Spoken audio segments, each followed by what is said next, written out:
গৌৰৱ গগৈ আহি মই যিটো ইমান দিনে কৈ আছিলো গোৱালপাৰাত 4টাত কংগ্ৰেছ শূন্য হ'ব সেই বস্তুটো প্ৰতিষ্ঠা কৰি গ'ল ফেক ফেচবুক একাউণ্ট কেইটামান খোলাই থৈ গৈছে এইটো হয় সেইটোৰ কাৰণে তেওঁ ফেক ফেচবুক আইডিৰ যোগেদি যদি তেওঁ ইলেকশ্যন জিকিব খুজিছে জিকক আমাৰ শুভেচ্ছা আছে 231টা হিন্দু নামত ফেক ফেচবুক আইডি ক্ৰিয়েট কৰা হৈছে আৰু 739 মুছলিম নামত হৈছে এজ অফ নাও আৰু আইপি এড্ৰেছ মাত্ৰ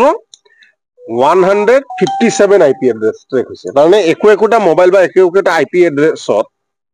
কিমান কিটা ফেক ফেচবুক একাউণ্ট ক্ৰিয়েট হৈছে গতিকে যিমান ট্ৰল ফেক ফেচবুক একাউণ্টৰ যোগেদি তেখেতে ট্ৰলৰ যোগেদি ইলেকশ্যন খেলিব ফিল্ডত একো নাই আৰু যিসকল মানুহে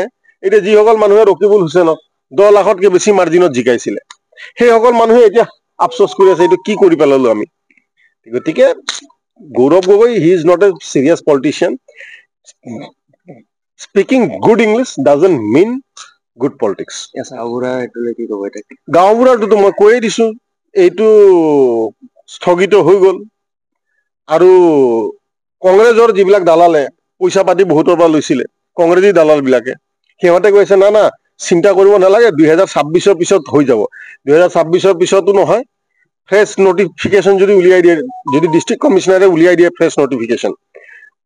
যে আৰু মানুহে ক'ব নহয় তেতিয়া কোৰ্ট কেছ হ'ব আৰে কোৰ্ট কেছত কি নটিফিকেশ্যন যদি এটা লাইন এড কৰি দিয়ে যে those who have applied earlier need not apply গ'ল পইচা মাৰা গ'ল এইটো পইচা ঘৰ ঘেৰাও কৰক ঘূৰাই লওক পুনৰ সংস্থাপন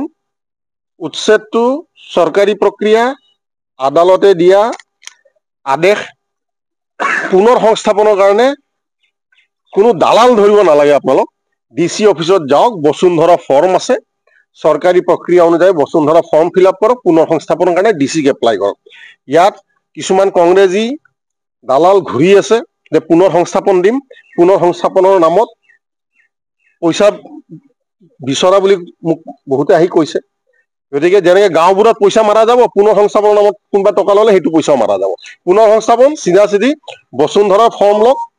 ডিচি অফিচত গৈ কালেক্ট কৰি তাতে সাবমিট আপুনি বিচৰা বাতৰি পাব কেৱল নিউজ 18 এপত নিউজ 18 এপ ডাউনলোড কৰিবলৈ স্ক্যান কৰক এই QR কোড গুগল প্লে ষ্টৰতো পাব এই নিউজ 18 এপ